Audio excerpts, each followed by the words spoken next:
This podcast is brought to you by the School of Advanced Study, University of London. Right, I think we'll start. David, thanks for patiently waiting. Today, obviously we have the speaker of the week. But before I introduce David, I'd like to do a presentation of this new prize that we've established in our seminar, Comparative Histories of Asia seminar, mainly in order to sort of encourage PhD students to come to this seminar more often and feel part of this kind of intellectual process. And what we did this year, for the first time, was to institute one particular doctoral session each term, apart from the third term. And we've asked 3 to 4 presenters to give presentations of about 15-20 minutes each. And I think it's been quite a big success, and we're very pleased to see that we are having more and more PhD students come from different colleges within London.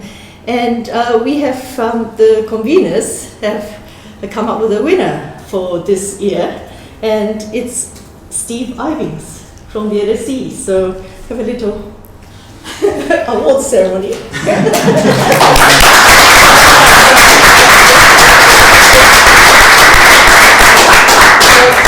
You're very lucky because we got the director of our giant presence. And basically, we hope that you're going to be able to turn your presentation or something into a paper and submit it to the Pollard Prize. Yeah, that would be brilliant. Okay, well done. Yeah, thank you. Right, so I will now introduce Dr. David Motadel, whose research I've wanted to hear for ages, and finally we managed to get him today. And David is currently a research fellow at Gonville and Caius College, University of Cambridge, and he obtained his PhD from Cambridge in 2010, but before he got his PhD, he was initially trained in Freiburg, in Germany, and then you seem to have had a rather grand tour of the big Ivy League colleges, Harvard, Yale, and then Oxford. Academic tourism. Yeah. Well, you spent all these years on visiting research positions in these places. And he's currently working on the European tours of the Persian Shahs in Persia. And he is going to be talking about an aspect, I suppose, of his research. And he has published extensively in the past and present, Journal of Contemporary History, the Historical Journal, and Iranian Studies, and we await your book. Okay, so thank you. Thank you very much, Nago, for the kind introduction and for having me today. It's a great pleasure to be here. And when I first came to Britain, I learned that while British historians usually start their talks with a joke, German historians start with an apology. So let me start with an apology. This project is in the very beginning. I worked a bit, actually as part of my MPhil project in Cambridge, on the tours, on the visits of the Shahs to Germany. But then began my PhD project on Nazi Germany, so something completely different. And I I've been working for 8 years almost on violence in the Second World War, things like that. So I needed a break and a more colorful topic again to recover. And the tours of the Shahs are of course one of the most colorful topics you can choose, as you'll see today. I will speak for about 35 to 40 minutes, and if it works and if we have some time, I can also play some music in the end. Let me start with this very general overview. As I said, it's project in the very beginning, so I just throw some general thoughts at you, which we hopefully can discuss later in the discussion. In the summers of 1873, 1878 and 1889, the Qajar monarchs, Nasruddin Shah, embarked on 3 tours of Europe. He was the first Shah ever to visit the continent. Traveling by trains and steamships, he and his entourage journeyed from one end of Europe to the other. The Shah dined with the Tsars at the Winter Palace of St. Petersburg, enjoyed receptions given by King Leopold II in Brussels, and banquets with the Austrian Emperor Franz Joseph at Schönbrunn Palace. He also attended the World's Fairs in Vienna in 1873 and Paris in 1878 and 1889. And on his visits to the French capital, a procession of elephants led his ceremonial progress along the Champs-Élysées. No less splendid were his receptions here in Britain, where the Persians lodged at Buckingham Palace and exchanged insignia with Her Majesty at Windsor Castle. The Shah visited Victorian steel mills, attended the great naval reviews, and enjoyed Madame Tussauds wax gallery, and of course performance at the Royal Opera. In Berlin, he discussed grand strategy with Chancellor Bismarck, witnessed an assassination attempt on Wilhelm I, and attended the military maneuvers with Wilhelm II. Some years later, the Shah's son and successor, Muzaffar Shah, followed in his footsteps. He too was received at European courts and attended glamorous galas, banquets, parades during 3 tours in 1900, 1902 and 1905. So altogether I'm looking at 6 tours. 3 of Nasruddin, 1873, 1878, 1889, and then 3 more by his son in 1900, 1902 and 1905. The visits of the Shahs all became huge public events, attracting many thousands of onlookers onto the streets.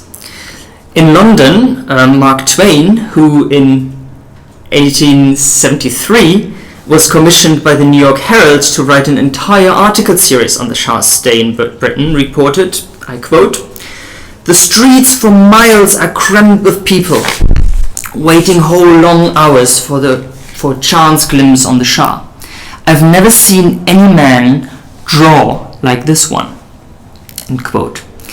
This Shahmania was reflected in newspaper articles, illustrations, caricatures, in cheap books and novels with titles like "The Shah and His Dancers" or "The Harem of the Shahs", especially particularly most of these books were published in German, actually, in Austria and Germany, but also some in Britain. And even in the end, theatre and operettas were penned after the visit, so basically restaging the visits basically for the European public.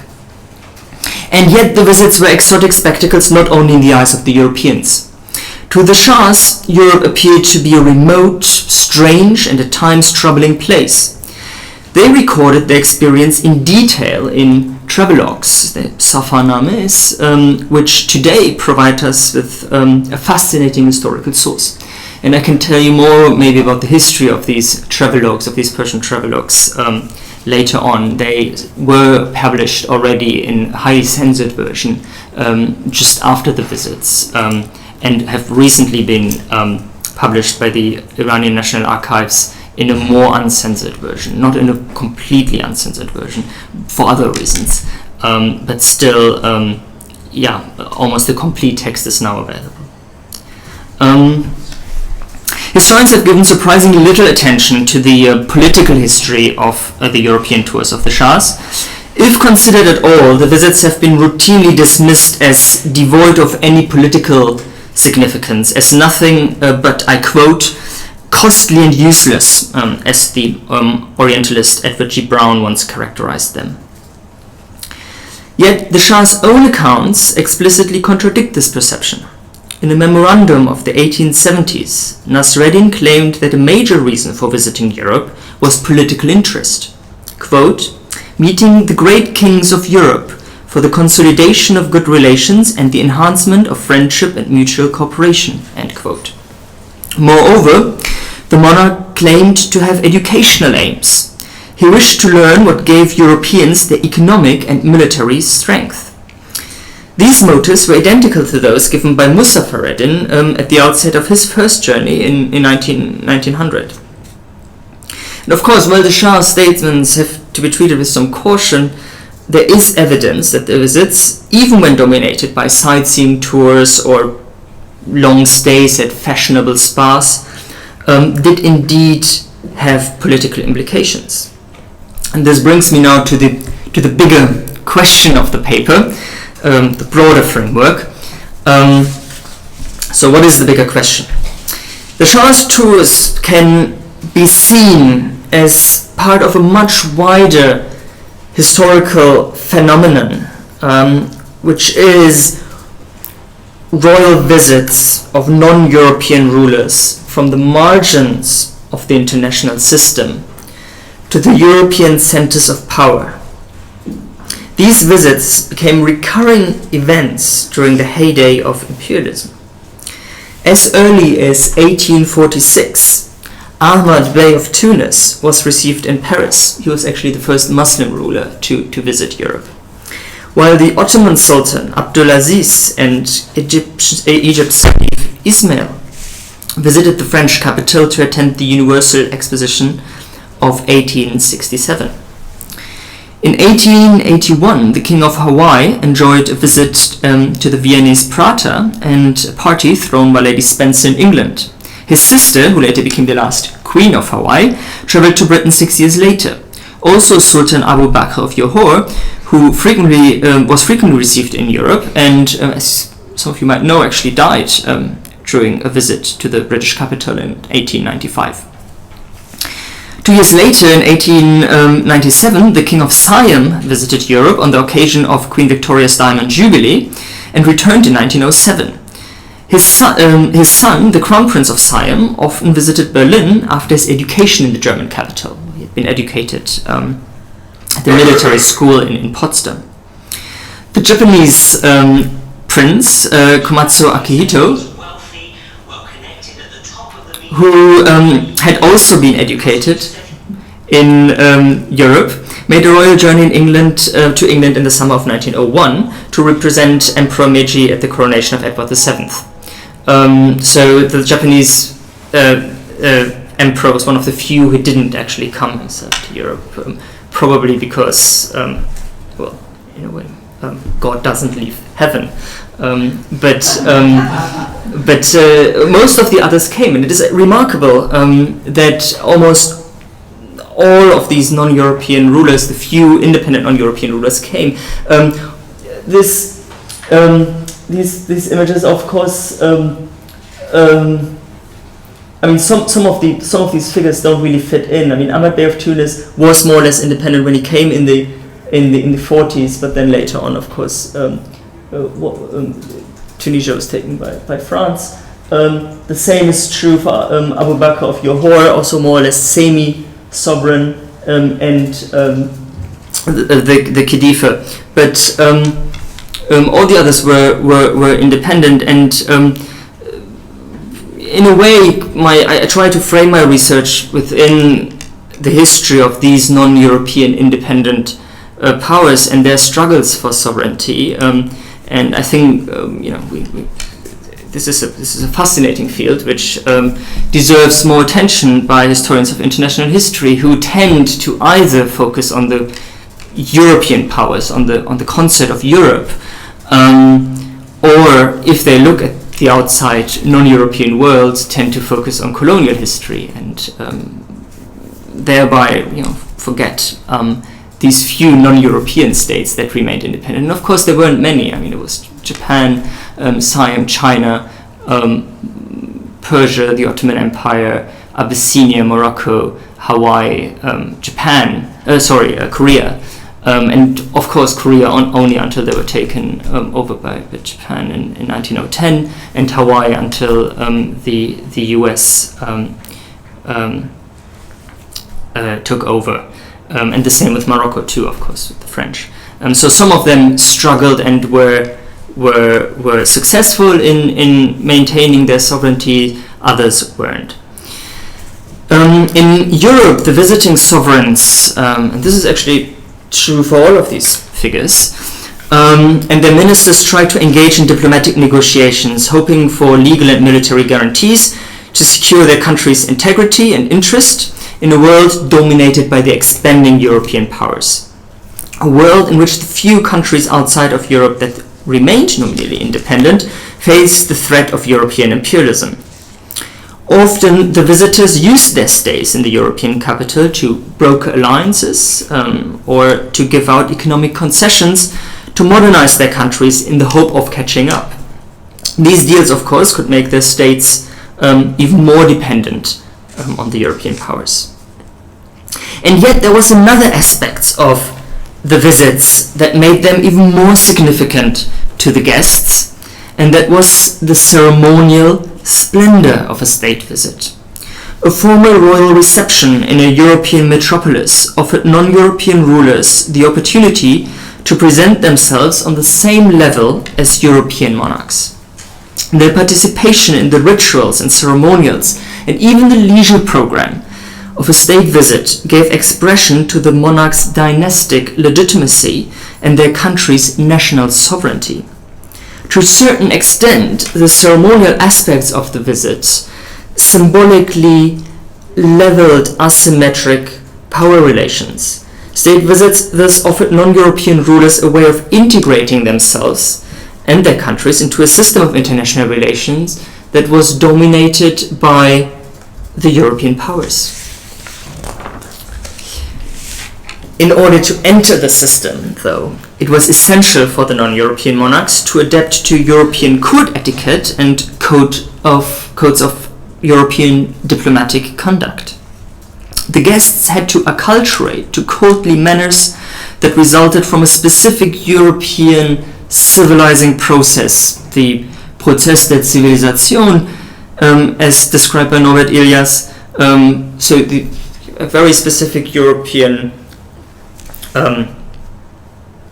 court ceremonial that emerged basically since the 18th century, really. And Norbert Elias, as probably most of you know, described that really beautifully, how specific manners basically became established at court. At one point you wouldn't blow your nose into the curtains anymore, but started to control bodily functions at court and all these kind of things.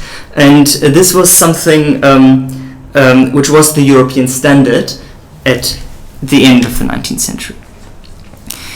To gain recognition, the staging of the visits had to meet the European standard. There was, in the eyes of the Europeans, the standard of civilization. And meeting this very standard seemed to be a key condition of becoming accepted as a legitimate sovereign member of the international community. Notions of civilization, legitimacy, and territorial sovereignty were closely connected in most contemporary European legal theories. In fact, policymakers and legal experts routinely distinguished between different degrees of civilization when dealing with non-European countries. Usually the world was divided into three parts: the civilized, the uncivilized, and the half-civilized or semi-civilized. And these were basically mainly the half-civilized. But as the concept of civilization itself was not clearly defined, European policy towards non-European states did not follow clear lines, but was often more ad hoc and pragmatic. And yet, although the system was unpredictable, it left some room for action, for agency, on the part of the few independent non-European sovereigns. And the numerous and extensive European tours undertaken by the Shahs, 6 within really less than 30 years, helped them to demonstrate sovereignty. That's at least what I try to argue. Maybe my research will show at one point that this assumption is wrong, but this is my first thesis. And consolidate Persia's global position. If you're a map of Persia being at the fringes, basically, the little man on the right, your left, no, your right, lamenting Russia looking hungry. And this is a German map from the done after the first visit of the Shahs. Let me finally say a few words about the historiography. I don't want to bore you with that too much, but generally I try to bring together two strands of historiography. First, the history of royal visits. This is a growing body of historical literature. Of course, you have these grand works by Johannes Paulmann and so on, who looked at the history of royal visits in the 19th century, showing that royal visits within the European context became a significant foundational element of international relations, both in the structural history of bilateral relations, but also Paulmann looked at the cultural construction of these meetings. So this is one body of literature, and then on the other hand we have, of course, the history of political and diplomatic contacts between Europeans and non-Europeans, looking at processes of adaptation to European practices of diplomacy and attempts to integrate marginalized countries into the international order. These are works by, well, more on the legal history side by Gerrit Gong and others, but also on the cultural history side, works by Christian Windler, who did fascinating work on the interactions of French consuls at the court of the Bey of Tunis in the 19th century. And still we know remarkably little about the encounters between these European and non-European sovereigns in the era of high imperialism. And in a way, the tours of the Shahs provide an ideal case to examine in depth this phenomenon, as well, no non-European monarch visited Europe more frequently than the Shahs. No visit caused more public excitement, and today no visit provides a richer treasure of sources on both sides, basically. In my paper today, I will first briefly discuss the diplomatic history of the visits. I will keep that very, very short. And I will then examine the actual cultural construction of the meetings. The study of ceremonial aspects will show the extent to which the Europeans treated the Shahs like legitimate monarchs, legitimate European sovereigns, affirming or dismissing equal partnership. And on the Iranian side, I will show if and how the Shahs adapted and coped with European court etiquette and forms of symbolic practice, given their various different set of values and norms and different type of monarchy and forms of royal representation.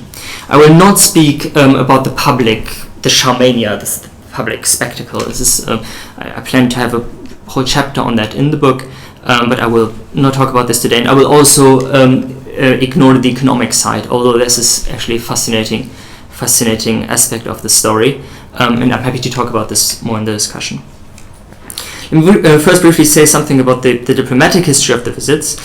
When he left Tehran for his first trip to Europe, Nasreddin Shah was 42 years old.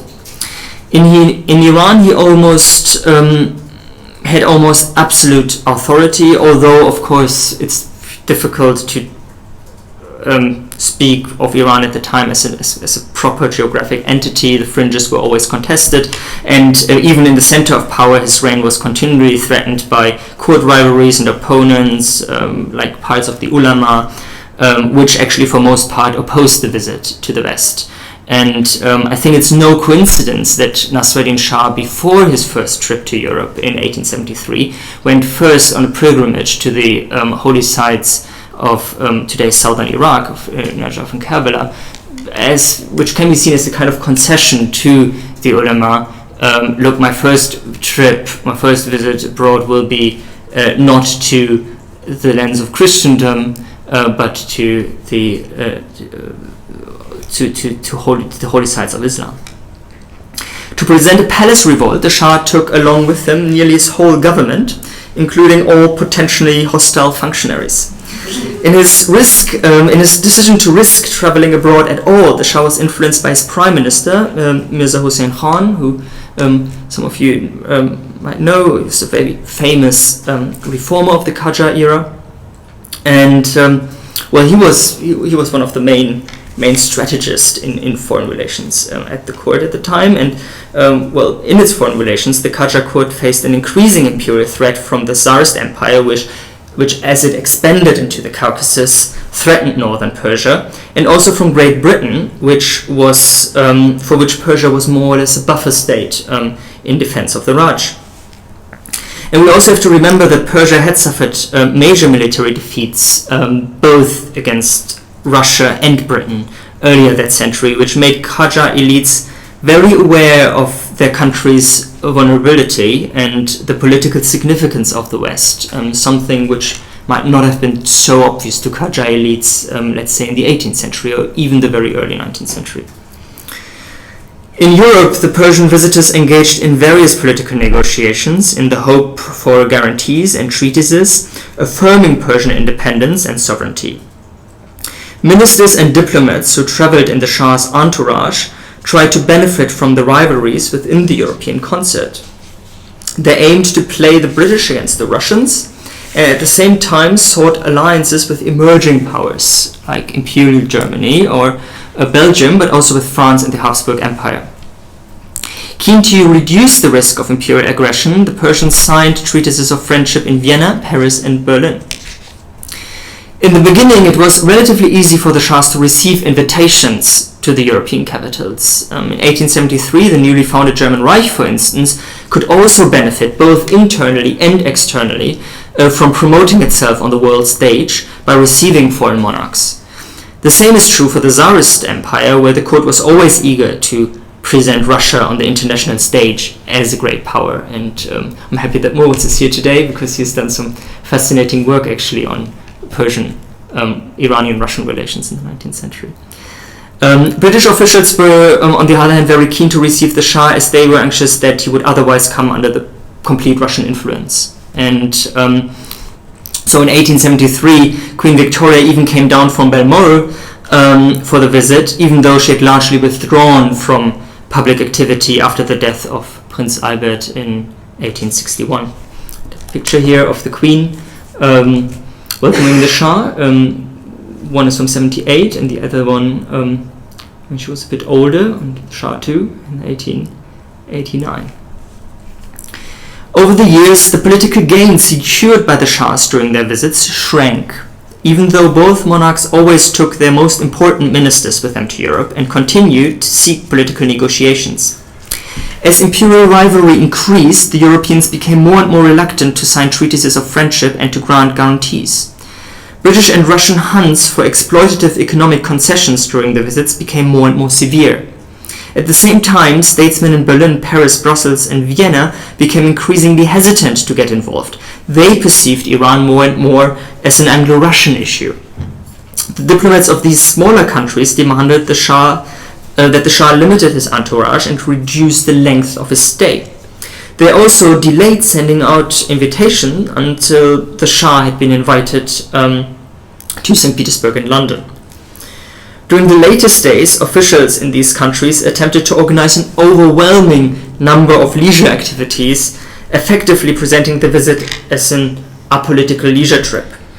And there are many representations showing this European disinterest in the Shahs. This is one of my favorite ones, showing Wilhelm II turning his back to the Shah in 1889 because Wilhelm II was not happy to receive the Shah at all, actually, in 1889, and then in 1900 even refused to receive Muzaffareddin, and in 1902 only received Muzaffareddin because some diplomats really urged him to receive him, but then he would only receive him in a combined visit with the Crown Prince of Siam.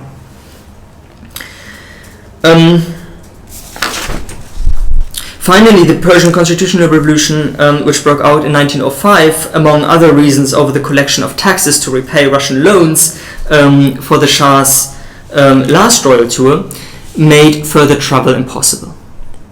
And this is basically as much as I want to say basically about the diplomatic dimension of the diplomatic history of the visits. I will now focus a bit more on the spectacle of power. An important reason why the Persians were so eager to be received in Europe was that what their visits mere symbolic meaning. The ceremonies employed for the Shahs during their visits did not differ much from those usually provided for European royalty. Although general rules of protocol for royal visits were not formally institutionalized in the 19th century, by mid-century, essential ceremonial procedures had been established by a repetitive practice, so they became ritualized as royal visits within Europe also increased. And still, in 1873, no one in Europe had much experience of receiving an Oriental ruler, as it was often put. In fact, officials in the European capitals looked at Russia, where the Shah was first received, and then decided to copy the ceremony from St. Petersburg. When the Times in 1873 reported that the Shah was accompanied by 3 wives, Edmund Hammond, the permanent undersecretary at the British Foreign Office, wrote to Ronald Thompson, who was then British envoy in Tehran, and accompanied the Shah on his tour to Europe, and was then in Petersburg with the Shah. So he contacted him and asked, is it, I quote, "Is it true that the Shah is bringing 3 wives with him?" End quote. If so, quote, "What was to be done with them? Will he expect them to be lodged at Buckingham Palace, or where? Are they to be shut up and invisible except through female eyes?" End quote. Hammond also inquired, quote, "Does he sleep on the floor or in a bed? Does he sit on chairs or sofas or on the floor?" End quote. Finally, he also wanted to know if it was true that his dignity does not allow him to go up steps and stairs. Thompson reported back from Petersburg that there was only 1 wife, and that she, with her female entourage, had already been sent back to Tehran. This is a different story. I can tell you more about why the wife was sent back to Tehran in the discussion, if you're interested. The Shah, he also reported, had no objections to walking upstairs. Food was no problem, but pork had to be avoided. The bedroom at Buckingham Palace should be no different from that provided for any visiting sovereign. Quote, "In Persia, he no doubt, as a rule, sleeps on the floor and sits on the floor too. But since he has been in Europe, he has dined at table and sits and sleeps as Europeans do." End quote. Diplomatic exchanges by diplomats of other countries were very similar. And I was basically mainly looking so far, because that's where I started, into the German files. And the German envoy to Russia, Prince Reuss, sent back pages of detailed reports describing how the Shah was received in St. Petersburg like a European. Was very cautious really to record every detail of the ceremonial. In later tours, European officials referred both to previous visits and to receptions by the Tsar. And while Britain usually tried to match reception at Petersburg, countries like Germany, Austria, or Belgium regularly tried to generate less pomp than had been shown by the Russians, because they were more reluctant to get involved in the great game in Persia. And yet, it was not only the Russian example that prompted the European courts to provide a European-style ceremonial. Even more important was that the European authorities were willing to rank the Shah's royal status above their ethnic origin. David Kennedy, I think, has once called this crown above color or something. So class, the royal status, was more important than the geographic origins of the Shahs. Moreover, a sort of solidarity among monarchs remained strong in the 19th century, a phenomenon that has been described as royal cosmopolitanism or fraternity of monarchs. Generally, the Shahs benefited from these European conceptions despite the weakness and the foreignness of the country they represented. So they were mainly seen as royalty, which is remarkable because obviously, this was a time when other non-Europeans who came to Europe were displayed in zoos, and so this class element, I think, was crucial in this context.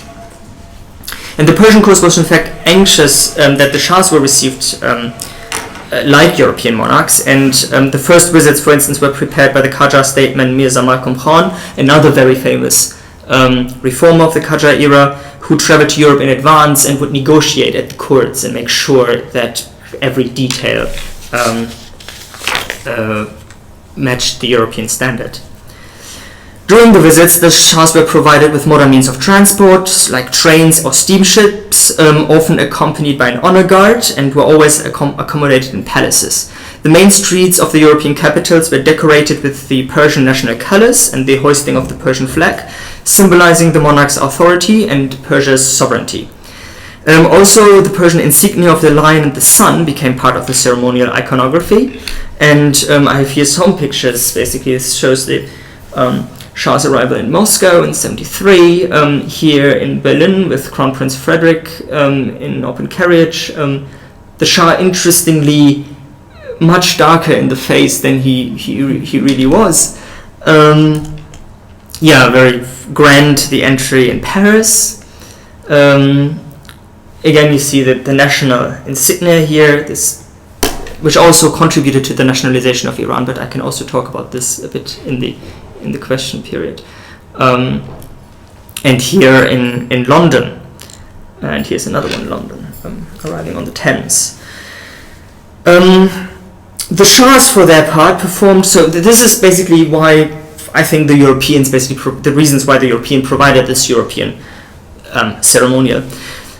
Now let me turn to the Shahs. The Shahs too performed the ritualized European choreography of a state visit almost perfectly.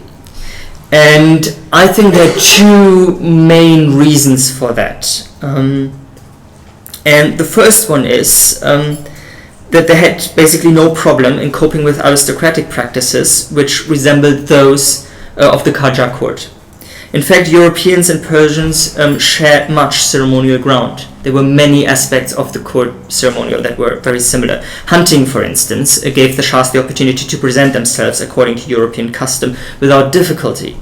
In Persia, the Qajars were famous for their extensive riding and hunting excursions, which could last weeks or even months. And Muzaffer in particular impressed the European courts with his shooting talent. Actually, he shot everything when they went on hunting tours, and which is basically a constant theme in diaries of European aristocrats. There's a picture here of Nasreddin Shah hunting in Vienna. Also, the custom of exchanging gifts and decorations during visits, a common practice in the European context, was familiar to the Shahs. The Persians, in fact, carried boxes of medals with them to Europe. The highest Persian decoration, the Order of the Lion and the Sun, had already been founded by Fatali Shah in 1808, so much earlier, but here too initially with the attention to honor foreign officials. There's a picture of it. And on the eve of his first European tour, Nasreddin Shah established the Order of the Sun for ladies. So we have this gender element here. And Nasreddin in return received the Belgian Order of the Leopold, the German Black Eagle Medal with diamonds, and of course the Order of the Garter. Well, the Order of the Garter is a different story, really, but because when Muzaffer-ed-Din, his son, visited England in the summer of 1902 and was only offered the portrait of King Edward set in diamonds instead of the Order of the Garter, he refused and, deeply upset, left England. And it was said, and I think there's, it was really, one reason why he visited England was to receive the Order of the Garter. This was very important for him.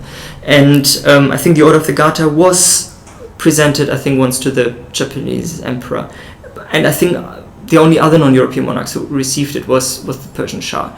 And then in 1902 there was a very strong clerical lobby here, convincing the court that the Order of the Garter should only be given in the future to Christian monarchs. That's why Nasreddin didn't get it. But this episode led to serious tensions in Anglo-Iranian relations, and eventually a special British delegation had to be sent to Tehran to give him the order. And Vanity Fair made this, I showed it already, wonderful drawing, basically making about this theme, showing the proud Persian Shah with the blue ribbon of the Order of the Garter here. And finally, military displays, parades, maneuvers, which were launched during royal visits in late 19th century Europe to affirm the stability of alliances, were also comprehensible to the Shahs. In late Qajar Iran, military reviews could involve tens of thousands of troops, demonstrating the authority and power of the monarchy. And I have here some illustrations. Again, Nasreddin attending a maneuver in Potsdam in 73, Wilhelm I, here in Windsor Great Park. And here another very symbolic, this is during a maneuver in Potsdam, another very symbolic image with Muzafreddin trying to shake Wilhelm's hand, and Wilhelm, we don't know what happened afterwards, but I think, initially I thought, he couldn't lift his arm, but obviously because one of his arms was crippled, right, but this was his left arm, so he could have raised his right arm to shake hands. I would talk about the handshake in a bit too. So this is the first reason basically for the adaptation, I think. For the adaptation that wasn't really an adaptation, because there was ceremonial ground shared, there were rituals involved that were easy to understand for the Shahs, and this becomes very clear in the travelogues, because the Shahs would comment in detail about things they were not accustomed to, and then ignore ceremonial aspects that they were used to. A second reason why the whole visit resembled a European visit was adaptation. Because some of these ceremonial aspects really proved more difficult for the Shahs. And they were, for example, not accustomed to sitting through long royal banquets, balls, ballets, and operas, listening to music alien to their ears. But yet here too, the Shahs proved a remarkable willingness to adapt to European customs. Throughout reception and farewell ceremonies, both Shahs demonstrate considerable adaptability to European style rituals. They proved their ability to meet the European standards also in the ritual of the handshake, as we see here, which was unfamiliar to them, because at the Qajar court you wouldn't touch the monarch, you wouldn't touch the monarch's hand. But the political meaning of the connecting handshake, and Johannes Paulmann wrote wonderfully actually just about the connecting handshake in European royal ceremony in the 19th century, and this was deemed as something very strange but at the same time very important in the European context by Nasreddin, and he would constantly comment about this in his diaries. He would really record every handshake. And in England, he would even perform the gesture of hand kissing, as you can see here, when meeting Queen Victoria. In his diaries, he frequently explained these greeting rituals as ta'aruf, a traditional Persian custom concept of politeness, which you might know is basically a custom of exchanging courtesies without any liability. Really. A difficult obstacle were table rituals. 3 months before his first visit to Europe, Nasreddin, who was accustomed to eating with his hands, learned how to eat with European cutlery. At European courts, both Shahs even adjusted to the ritual of toasts and raised their glasses to kings, queens, and emperors. You can see here. This adaptation was anything but easy for the non-European monarchs. Muzafreddin described these rituals in his diaries as something very unusual, and his father's notes similarly reflect how confused Nasreddin sometimes was by courtly table rituals, how he imitated European behavior, and how hard it was, for instance, I quote, to give a speech in front of so many people who were staring and observing us, the more so as I am not used to giving such speeches on such occasions. It was difficult, end quote. Finally, the presence of ladies at official events caused difficulties. In contrast to the homosocial, gender-segregated milieu of the Qajar court, in Europe, noblewomen took part in many court activities, in official court activities. Male-female intimacy in the courtly sphere, such as a man leading a woman by the arm, or public dancing at balls, habitually even with another man's wife, was new to Qajar nobles. And of course, differences were most explicitly exemplified in the physical appearance of European court ladies, in the public display of the female body in low-cut ball gowns, described in detail by Nasreddin in his diaries. He was really recording every neckline you could see.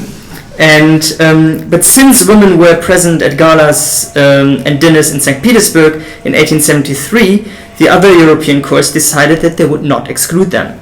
And of course, this was a very popular image in the European press at the time, encounter of European ladies with the Shah.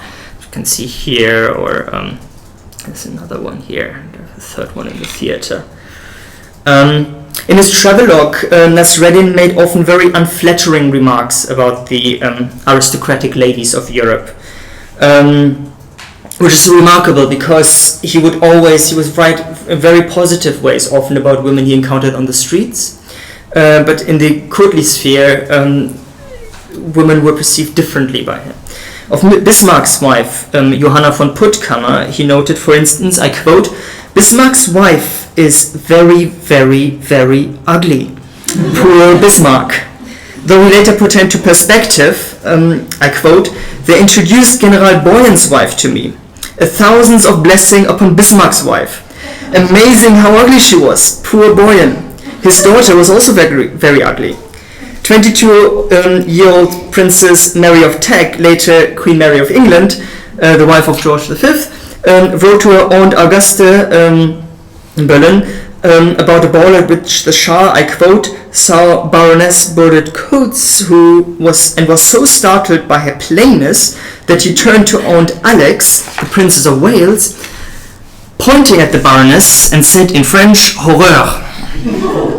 Apart from the relatively dominant and powerful position of noblewomen in court life, Nasreddin was particularly disgusted by the ideal of beauty. Well, in the beginning, basically, when I saw, and there are really long passages describing in very negative terms court ladies. And my initial explanation was maybe a bit too easy, but my initial explanation was, well, it's the dominant power position. It's basically he's not used this to the dominant, powerful role of European court ladies.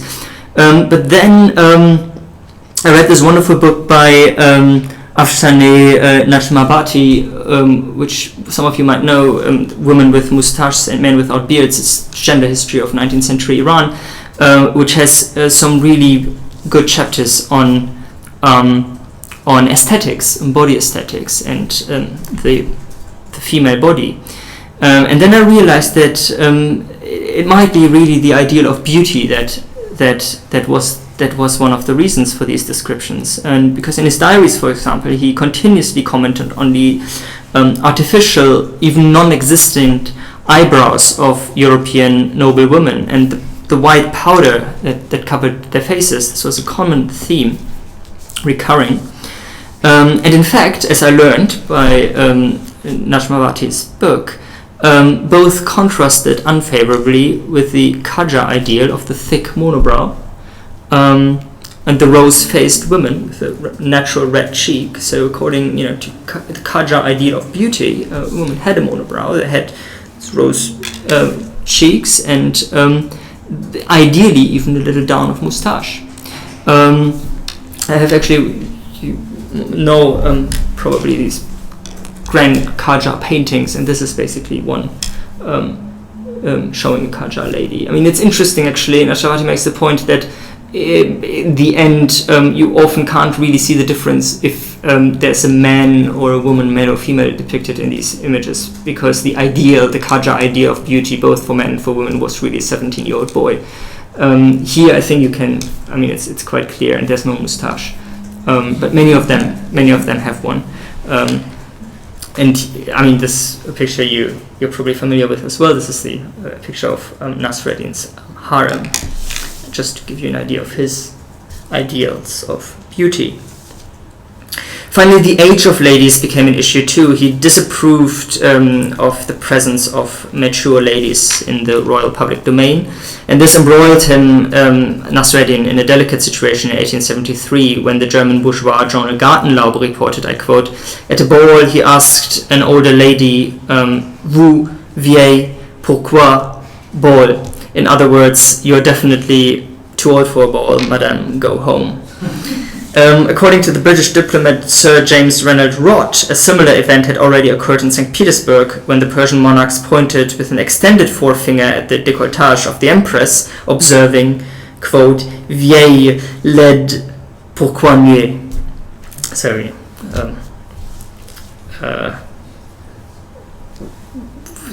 She's old, ugly, why is she naked? And while staying at Hatfield House in 1889, he asked Lord Salisbury why he did not take a younger wife. And this basically is maybe not as remarkable as he was basically unaccustomed to the tradition of a nobleman staying with one single wife until she reached old age. And yet, despite all these problems, both Shahs learned very quickly how to cope with the unfamiliar gender roles and how to interact appropriately with European ladies at court. Both regularly even escorted queens and empresses by the arm, and assimilating to European standards once again enabled the Shahs to present themselves as civilized monarchs.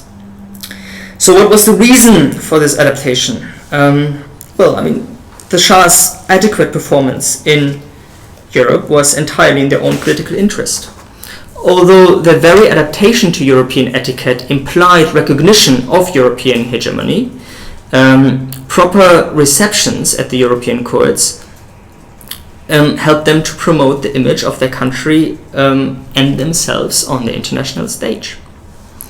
And yet, and I'm coming now to the end of the paper, royal visits were not without risk for the Shahs, as they could also expose cultural difference, and that would lead then to awkwardness or alienation.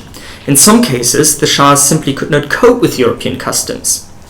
In other cases, the European orientalized parts of the ceremonial space. I say a few words about the Shahs' lack of adaptations, because the Shahs too were themselves responsible for some changes in the ceremonial that made their visits then appear unusual compared to what the Europeans expected.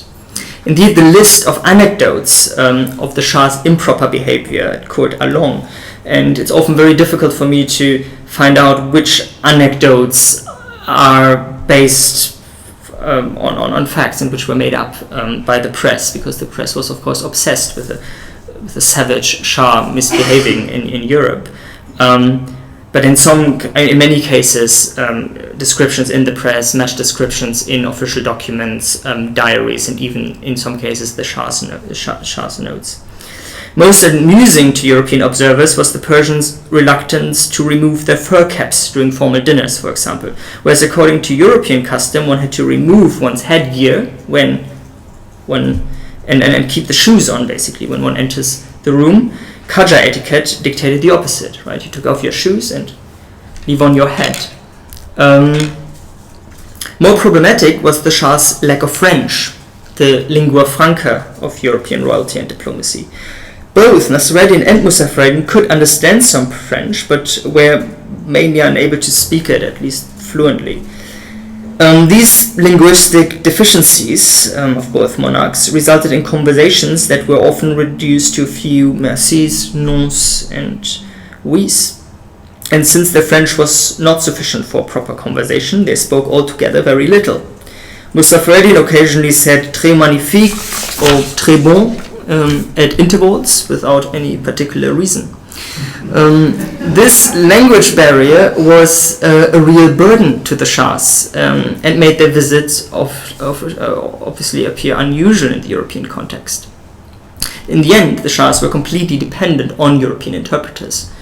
And this was actually a problem in some of the countries where no proper interpreters were available, like in Germany. I can say a bit about this in the discussion too. And finally, the European sense of ritualized and ordered ceremony would occasionally clash with Qajar informality, or not maybe informality, but well, a different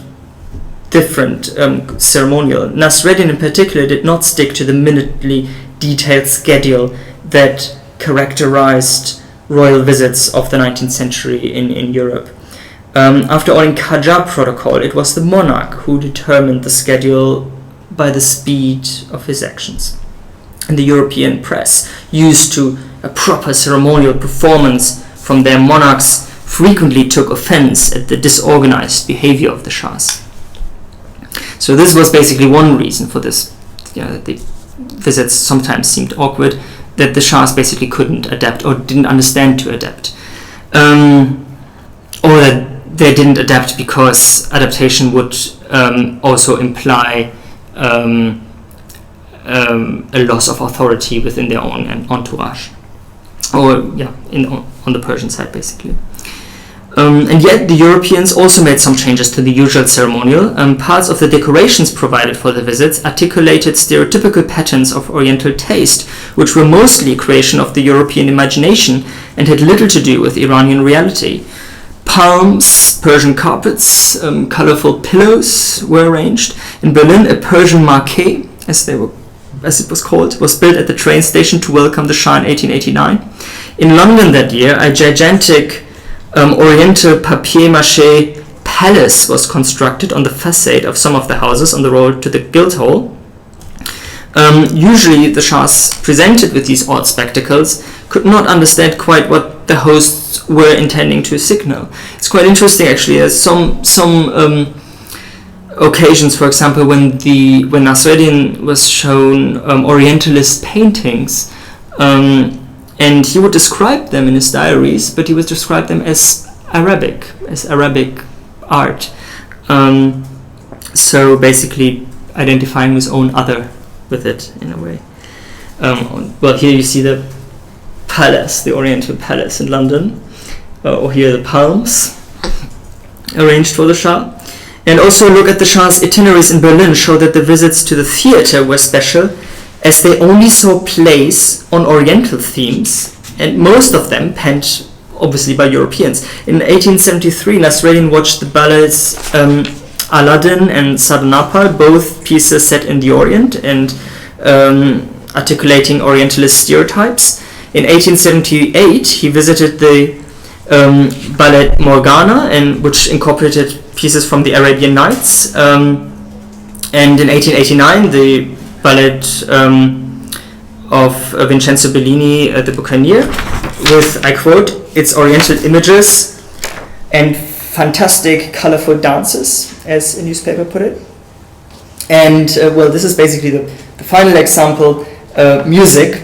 As was the custom in late 19th century Europe, the national anthem, another symbol of sovereignty, was intoned at different phases of the ceremonial course. And on the occasion of the Shah's visits, this was different, however, as Iran had initially no national anthem. The Belgian head Handelsblad wrote about the Shah's reception by King Leopold in 1873, I quote, "Mr. Labori had got hold of the Persian national anthem and had taught it to the musicians of his regiment. At the last second he was told that this national music was nothing but a revolt chant, something like the Asian Sa'ira, a piece heard by the Shahs only when they are about to be chopped into pieces. One can imagine what impression this revolutionary hymn would have caused upon the Shahs and his entourage if 200 trumpets, tubas and clarinets had raised it. Labori had the aforementioned national aria replaced by the Persian march of Strauss." Indeed, on the occasion of the Shah's visits, European music corps regularly played the Persian march by Johann Strauss Jr., the Johann Strauss II. The march effectively replaced or was used as the Iranian national anthem. And although the Frankfurter Zeitung was convinced that, I quote, the musician played some very acceptable pieces, especially for Oriental ears, the polyphonic march must have clearly sounded European to the Iranians. And if I have a half a minute, I can play you the Persian march so you get an idea. And I also brought some Qajar music to give you an idea of what Qajar music was at the time.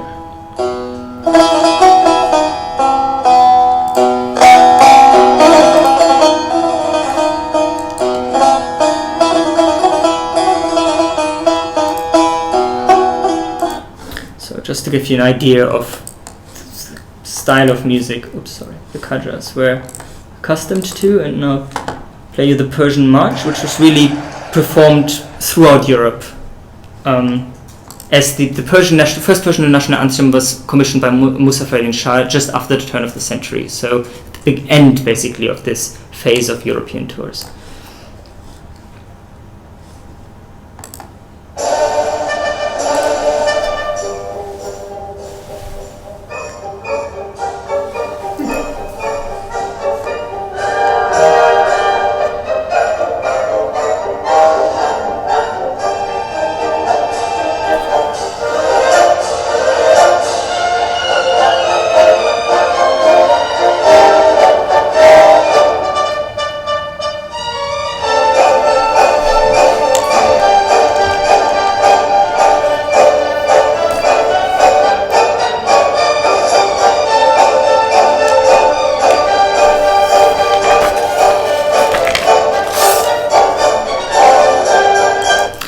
So let me conclude. The Shah's visits played a central role in the struggle for international prestige and recognition, and yet the question whether these attempts on the whole were successful or not is not easy to answer. Although the tours may have overall succeeded in affirming formal self-determination and sovereignty, they also made Persia militarily, economically, and politically more dependent than ever before, and eventually even caused domestic unrest. Thank you.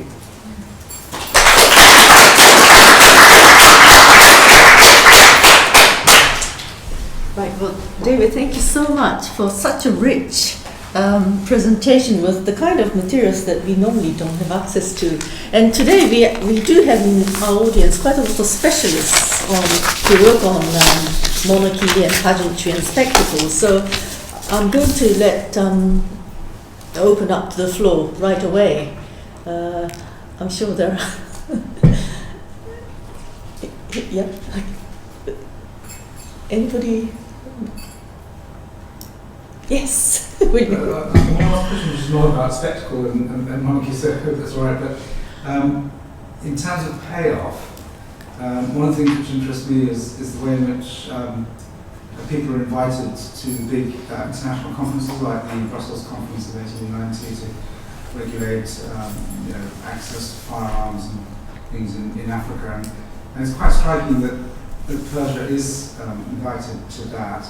Now, I'm not sure whether a Persian representative turns up or if there's any kind of Persian input, but just the fact that they were invited, I think, seems to confirm this notion that that we're moving from the continent of Europe to a continent of nations. And again, I'm not quite sure when the slip in that terminology occurs, but the Ottoman Empire is obviously extremely important in making that first movement. And to some extent, I think Persia perhaps comes in on the slipstream of the Ottomans, but I don't know.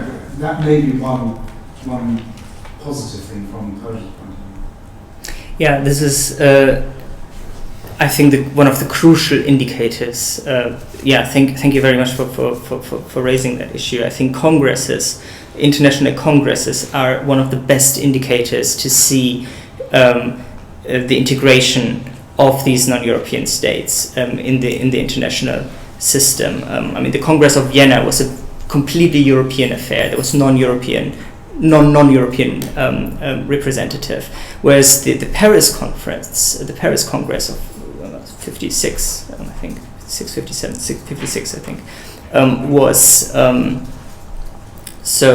the Crimean War, brought in the Ottomans, right? And then the Hague conferences, just after, in 1898 and then in the beginning of the 20th century, brought in more and more. I think at the second Hague conference, there were Persian representatives, representatives of Japan, Siam, the Ottoman Empire, some South American states. So you can, in a way,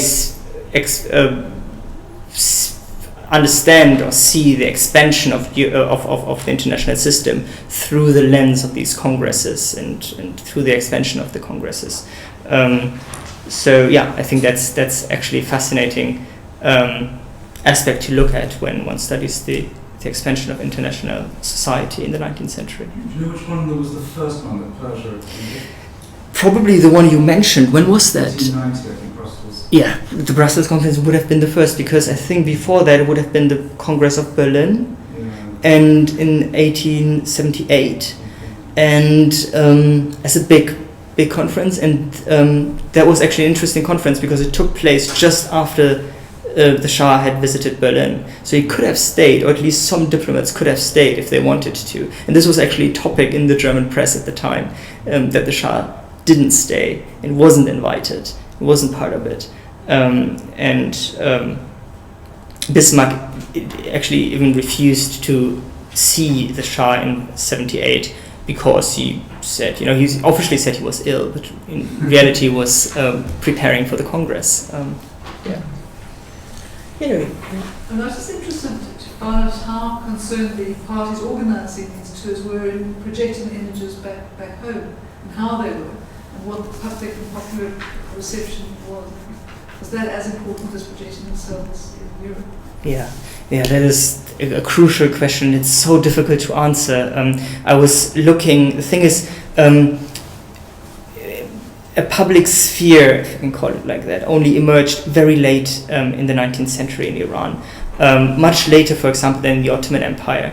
So I was looking at some newspapers, most famously perhaps Iran, which I think which was published in the 1890s and also I think in the late 1880s. They've all been edited to the editions. You can find them in the libraries. But these newspapers are more reporters, so they're government reporters listing events, but don't contain reflections or opinion or anything like that. They're really more like court reporters. So it's very difficult to use them as a source. I mean, you can, and you can read between the lines and so on. But it would have been much more easy in the Ottoman case, for example. I think Iran, the Persian audience played a role to some extent, but I think the main target was Europe and the Europeans. I think this was a European spectacle, and also within Iran, actually, the visits more or less had a destabilizing effect and caused unrest. Almost after every visit, there were some kind of upheavals or palace revolts. In 1873, when the Shah returned to Iran, there was a big row at court, which in the end, Nasruddin had to dismiss his prime minister, who basically had convinced him to go to Europe. And there are several stories why this happened. But and then, of course, 1905 is the most famous example, with the Constitutional Revolution breaking out just basically as the Shah returned. So I think at home, I'm not sure if these visits were the purpose of these visits were to impress the emerging Persian public. I think it was probably rather targeted at the Europeans. But this is something, because I'm at the very beginning of the project, this is a question I have in mind, and I will definitely look more into. Taylor, yeah. So I'm Julia Paper, you're in chuckling at various points. It must be so fun to work on this kind of stuff. I was wondering how, you're at the beginning of your project, and I'm wondering how attached you are to the framing it as a question of adaptation or failure to adapt on behalf of the Persians.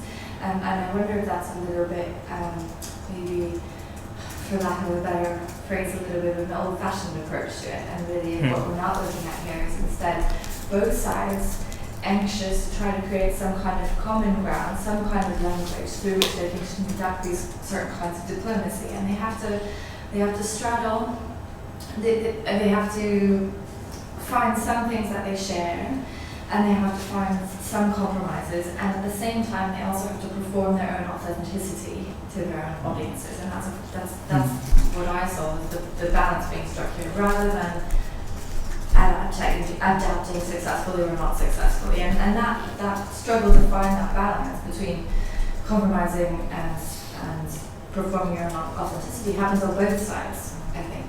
And so, anyways, and then, so I wonder if one of the ways that this happens is through the idea of masculinity and the performance of masculinity. I saw that all over this stuff, right? So they share some conceptions of masculinity. They hunt, they look at military parades, and that is shared, and they can do that together. And then they don't share other kinds of understandings of what it is to be a man.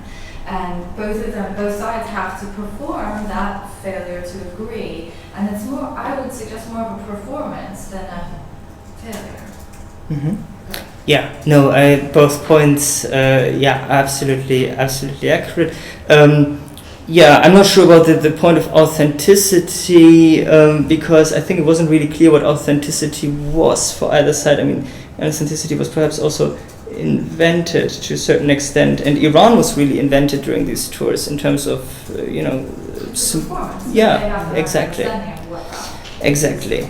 Adaptation, yes, to some extent, absolutely. But it is difficult just to have this kind of dichotomy of adaptation, non-adaptation. Of course, that's a very simplified view.